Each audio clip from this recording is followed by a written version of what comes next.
During my time before radiology, working in the emergency room, and just part of my clinical training, people were admitted to the hospital through the hallways.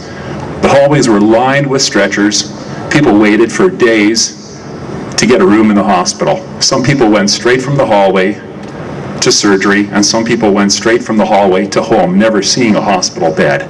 There were no beds, there were shortages, and if you were sick and had to be admitted, sometimes you got the hallway rather than a room. Some people we had to put 3, 4, or 5 blankets on in the wintertime to keep them warm in the wintertime because the cold air coming in through the doors. Sometimes we'd be in an emergency room, some family member would run into the emergency room saying there's a person sick in the hallway in a stretcher that a nurse never got to, and we'd have to run out and take care of those people. So this was all related to bed shortages and rationing of healthcare by the government. It's clear that we needed more hospitals and more hospital beds. After I left, talking with classmates who stayed behind, things got worse. Rather than building hospitals and building new hospital beds, the government actually closed hospitals and closed entire floors in hospitals. You ask yourself, why would they do that if there's a shortage? Well, if the government is paying for health care and you as a patient are going to occupy that hospital bed, you are going to generate a charge to the government. A good way to control cost is if that bed is not occupied, there is no charge to the government. So the government shut down hospital beds.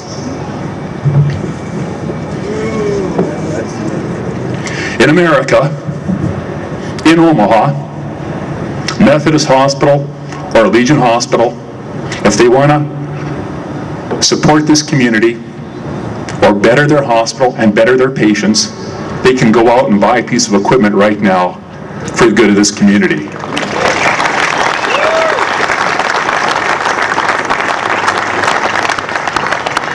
In Canada, that's illegal.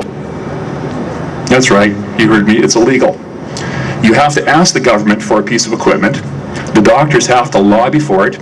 The hospital board has to lobby for it. And if the government wants to and feels necessary, then you will get it when they see fit, not the physicians. There's a hospital in Winnipeg called Victoria Hospital. It's a community hospital, or pardon me, a suburban hospital in the big city, just like a Manual Hospital would be, or a Lakeside Hospital would be in Omaha.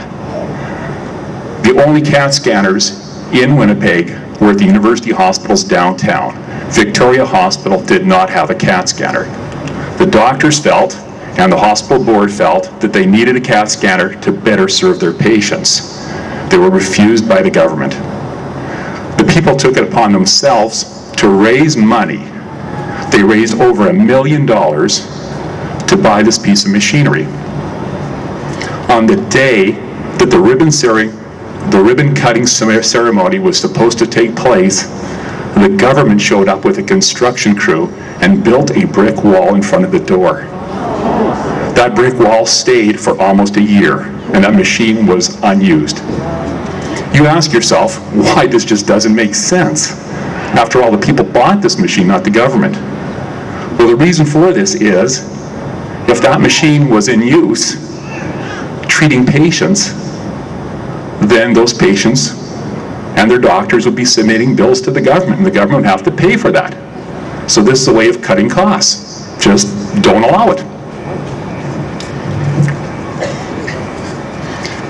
I want to share some personal examples with you now.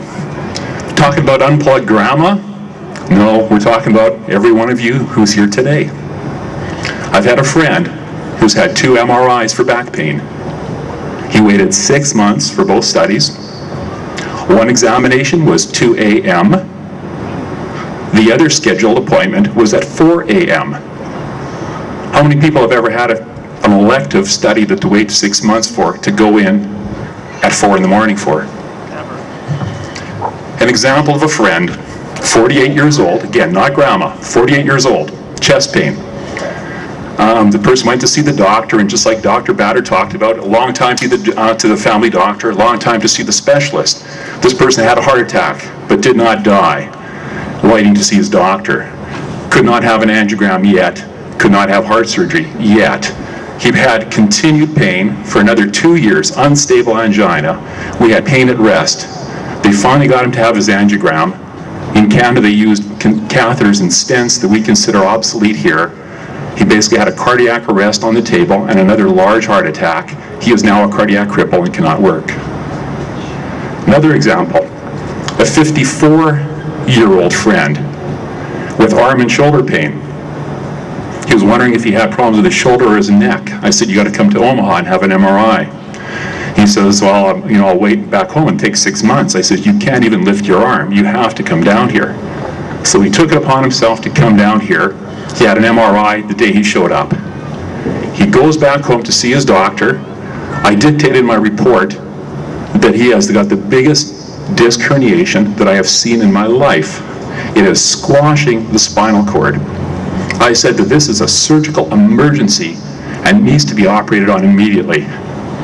The doctor looks at it, phones a neurosurgeon. They figure they're going to get him in as an emergency. It took 4 months to get him in to have surgery. He has permanent nerve deficit and cannot use his arm. 54 years old. A cousin of a friend had a headache. They went in for a CAT scan to the emergency room. They found an aneurysm in the head. They said, this is a surgical emergency, and scheduled them for surgery in 4 weeks. In Omaha, that would probably be 2 to 3 days for surgery. Anyways, in Canada, a surgical emergency took 4 weeks. 3 weeks and 5 days later, the aneurysm burst, the patient died. So in summary, I've given you some examples about how the government will ration healthcare to cut costs and save money. And I've also given you some examples of how this rationing will affect you as individuals. Thank you.